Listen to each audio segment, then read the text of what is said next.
Hello friends, welcome back to our channel. இன்றைக்கி நம்ம என்ன பார்க்க போகிறோம் அப்படின்னா mutton biryani and mutton chukka recipe தான் வந்துட்டு பார்க்க போகிறோம். வாங்க வீடியோக்குள்ளே போகலாம்.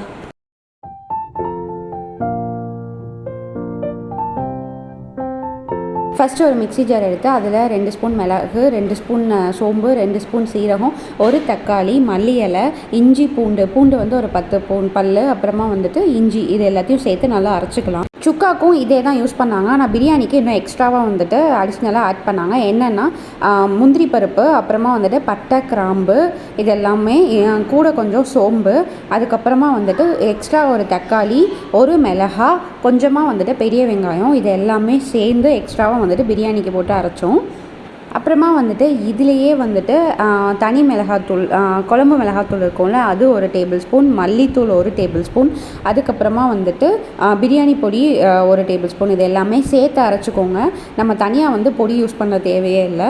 இதுவே வந்துட்டு நல்ல டேஸ்ட்டாகவே இருந்தது. மட்டன் பிரியாணி நல்லா உதிரியாக வந்துட்டு வந்திருந்தது. இது ஒரு வித்தியாசமான பிரியாணி மசாலாவாக தான் இருக்கும். ஆனால் வந்துட்டு டேஸ்ட் உண்மையிலே வந்துட்டு நல்லாவே இருந்தது. நம்புங்க, டேஸ்ட் வந்துட்டு சூப்பராகவே இருந்தது. ஸோ பிரியாணிக்கு தேவையான எல்லாமே எடுத்து வச்சாச்சு. வெங்காயம், தக்காளி, மிளகாய், புதினா, நம்ம அரைச்சது, மட்டன் வேக வச்சுருக்கோம், நெய், இஞ்சி பூண்டு பேஸ்ட்டு, பட்டை, லவங்கம் எல்லாமே வந்துட்டு எடுத்து வச்சாச்சு. இப்போ பிரியாணி செய்யலாம் வாங்க. ஸோ பிரியாணி செய்கிறதுக்கு வந்துட்டு ஒரு குக்கர் வச்சுட்டு குக்கரில் தேவையான அளவு எண்ணெய் ஊற்றிக்கோங்க. அப்புறமா வந்துட்டு 1 டேபிள் ஸ்பூன் இல்லைனா 2 டேபிள் ஸ்பூன் வந்துட்டு நெய் சேர்த்துக்கலாம். ஃபஸ்ட்டேவும் நம்ம எண்ணெயும் நெய்யும் வந்துட்டு நல்லா சூடானதுக்கப்புறமா ஒரு பிரியாணி இலை, அப்புறமா வந்துட்டு ஒரு பட்டை, கிராம்பு, அப்புறமா வந்துட்டு அன்னாச்சி பூ இருக்கும்ல, அது எல்லாமே சேர்த்துக்கோங்க. அப்புறமா வந்துட்டு நீளமாக கட் பண்ணி வச்ச வெங்காயம் சேர்த்துக்கிறோம். மிளகாய் நீளமாக கட் பண்ணி வச்சது மிளகாய் சேர்த்துக்கிறோம். இதெல்லாம் வந்துட்டு நல்லா வதக்கி விட்டுருங்க. வெங்காயம் வந்துட்டு நல்லா கோல்டன் ப்ரௌனாக வந்ததுக்கப்புறமா வந்துட்டு நம்ம அரைச்சி வச்சுருக்கிற மசாலாவை வந்துட்டு இது கூட ஆட் பண்ணிக்கலாம். இஞ்சி பூண்டு பேஸ்ட்டு மசாலா, அதையும் வந்துட்டு இதோட சேர்த்து தான் நம்ம அரைச்சிருக்கோம்.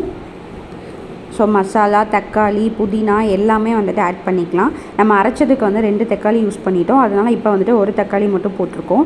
முந்திரி பருப்பு போட்டு அரைச்சதுனால வந்துட்டு லேசாக அடிப்பிடிச்ச மாதிரி ஒட்டின மாதிரி வந்தது. ஸோ நல்லா வந்துட்டு கிண்டி விட்டுக்கோங்க. இதுக்கப்புறமா நம்ம வேக வச்சு எடுத்து வச்சுருந்தா மட்டன் வந்து இது கூட சேர்த்துக்கலாம். சேர்த்து வந்துட்டு நல்லா கிளறி விட்டுருங்க. ஆல்ரெடி மட்டன் வேக வைக்கிறதுக்காண்டி வந்துட்டு உப்பு சேர்த்துருந்தாங்க. இப்போ வந்துட்டு நம்ம இதுக்கு தேவையான அளவு உப்பு போட்டுக்கலாம். இப்போ வந்து மட்டன் வேகிறதுக்காண்டி நம்ம வந்துட்டு கொஞ்சமாக தண்ணி ஊற்றி மட்டனை வந்துட்டு வேக வைக்க போகிறோம். ஸோ 1 விசில் வந்து விட்டுக்கலாம்.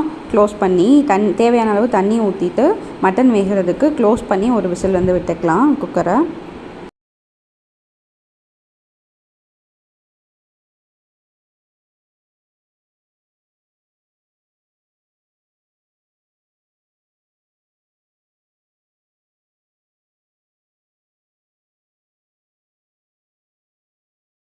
அவ்வளோதான், தேவையான அளவு தண்ணி ஊற்றி இது க்ளோஸ் பண்ணியாச்சு. இப்போ 1 விசில் வரட்டும். இப்போ வந்து சைட் பை சைடாக நம்ம வந்துட்டு மட்டன் சுக்காக்கு வந்து ரெடி பண்ணிடலாம். ஒரு கடாயில் எண்ணெய் ஊற்றி வெங்காயம் வந்துட்டு ஃப்ரை பண்ணிக்கோங்க. வெங்காயம் ஃப்ரை ஆனதும் கோல்டன் ப்ரௌன் ஆனதும் நம்ம வந்துட்டு அரைச்சி வச்சுருக்கிற மசாலா, இஞ்சி பூண்டு பேஸ்ட்டு, கொத்தமல்லி இதெல்லாம் போட்டு அரைச்சி வச்சுருந்தோம்ல, அந்த மசாலா வந்து இதோட ஆட் பண்ணிக்கலாம். இதுக்கப்புறமா வந்துட்டு தனி மிளகாத்தூள் இருக்கும்ல, தனி குழம்பு மிளகாத்தூள், அதுவும் அப்புறமா வந்துட்டு ஆச்சி மட்டன் மசாலாவும் ஆட் பண்ண போகிறோம். அவ்வளோதான். இதில் வந்துட்டு தக்காளி எதுவுமே நம்ம ஆட் பண்ணலை. வெறும் வெங்காயம், நம்ம அரைச்சி வச்சிருந்த மசாலா, அப்புறமா குழம்பு மிளகாத்தூள், ஆச்சி மட்டன் மசாலா, இது மட்டும் ஆட் பண்ணுறோம். அப்புறமா வந்து நம்ம வேக வச்சிருந்த மட்டனை வந்து இதுக்குள்ளே சேர்த்துடலாம். அந்த சூப்போட வந்து இது கூட சேர்த்துடலாம். அவ்வளோதான். இதை வந்துட்டு மூடி போட்டு நம்ம நல்லாவே வேக வச்சிடலாம். தேவையான அளவு ஜாரை இது பண்ணி தண்ணி ஊற்றிட்டு மூடி போட்டு நம்ம வேக வச்சிடணும். எண்ணெய் வந்துட்டு நல்லா பிரிஞ்சு வரணும்.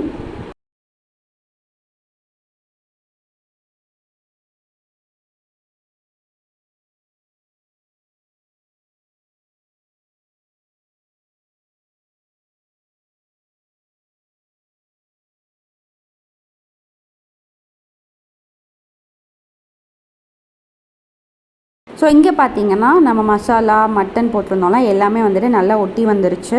இப்போது அரிசிக்கு தேவையான அளவு தண்ணி ஊற்றணும். நாங்கள் 1 டம்ளர் அரிசி எடுத்திருக்கோம். ஸோ 2 டம்ளர் வந்துட்டு தண்ணி ஊற்றிக்கலாம். 2 டம்ளர் தண்ணி ஊற்றிட்டு அரிசியை போட்டு நல்லா கொதிக்க விடலாம். தேவையான அளவு வந்துட்டு நம்ம தண்ணி ஊற்றியாச்சு. இது வந்து நல்லா கொதித்து வரட்டும். அதுக்கப்புறமா நான் வந்துட்டு நம்ம அரிசி ஊற்றி போட்டுக்கலாம். இங்கே பார்த்தீங்கன்னா மட்டன் சுக்கா வந்துட்டு ரெடி ஆகிட்டுருக்கு. மட்டன் சுக்கா வந்துட்டு கொதிச்சிட்ருக்கு.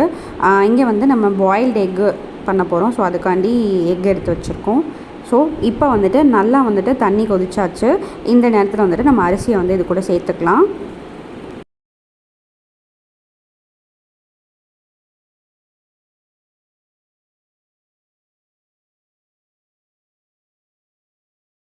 அரிசியை சேர்த்து கிண்டி விட்டுருங்க. அரிசி வந்து நல்லா மேலே தெரிகிற அளவுக்கு வந்துட்டு நல்லா கொதிக்கட்டும். அதுக்கப்புறமா நம்ம ஒரு விசில் போட்டு மூடி வச்சிடலாம். இப்போது தேவையான அளவு புதினா, மல்லி இலை இதெல்லாம் வந்துட்டு இது கூட சேர்த்துக்கோங்க. ஸோ இது நல்லா கொஞ்சம் கொதித்து வரட்டும். இந்த பக்கம் பார்த்திங்கன்னா நம்மளோட மட்டன் சுக்கா வந்துட்டு கொதிச்சிட்ருக்கு. இன்னுமே நல்லா வந்துட்டு எண்ணெய்லாம் பிரிஞ்சு வரணும். ஸோ இன்னும் கொஞ்சம் நேரம் வந்துட்டு இதை மூடி வச்சிடலாம். இது ஒரு 20 மினிட்ஸ் ஆகும் கண்டிப்பாக. இப்போது பிரியாணிக்கு தேவையான அளவு உப்பு சேர்த்து வந்துட்டு நல்லா கிளறி விடுங்க. பிரியாணி வந்துட்டு நல்லா உதிரியாக நல்லாவே வந்திருந்தது. ரொம்ப டேஸ்ட்டாகவும் இருந்தது. இந்த மாதிரி ட்ரை பண்ணி பார்த்துட்டு எப்படி இருந்துச்சுன்னு சொல்லுங்கள்.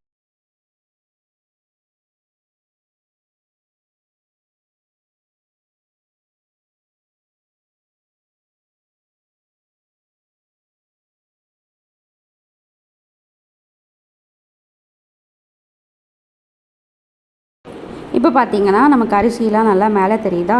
அரிசிலாம் வந்துட்டு நல்லா கொதித்து மேலே வந்துடுச்சு. ஸோ இந்த ஸ்டேஜில் வந்துட்டு நம்ம நல்லா கிளறி விட்டுட்டு வந்துட்டு குக்கரை ஒரு விசில் வந்துட்டு போட்டுடலாம்.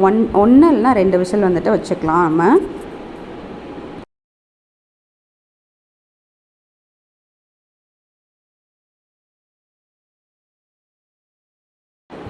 ஸோ சைடில் மட்டன் சுக்காவும் அருமையாக வந்துட்டு நமக்கு ரெடி ஆயிடுச்சு. எண்ணெய்லாம் வந்துட்டு நல்லாவே பிரிஞ்சு வந்துருச்சு. இந்த மாதிரி சிம்பிளாக மட்டன் சுக்கா ட்ரை பண்ணி பாருங்கள். டேஸ்ட்டு சூப்பராகவே இருந்தது. நம்ம பிரியாணிக்கும் சாப்பிட்டுக்கலாம், ஒயிட் ரைஸுக்கும் வந்துட்டு இதை ஊற்றி சாப்பிடும்போது சூப்பராக இருந்தது. அவ்வளோதான், நம்மளோட மட்டன் சுக்கா எவ்வளோ எண்ணெயெல்லாம் வந்து பிரிஞ்சு ரெடி ஆகிருக்குன்னு பாருங்கள். டேஸ்ட்டு வந்து சூப்பராக இருந்தது. தயிர் சாதத்துக்கு கூட வச்சு சாப்பிட்லாம் இதை சைடிஷாக வச்சு.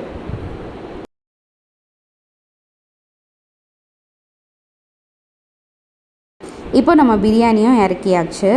அவ்வளோதான், சூப்பராக இருந்தது பிரியாணி. ட்ரை பண்ணி பார்த்துட்டு எப்படி இருந்துச்சுன்னு சொல்லுங்கள்.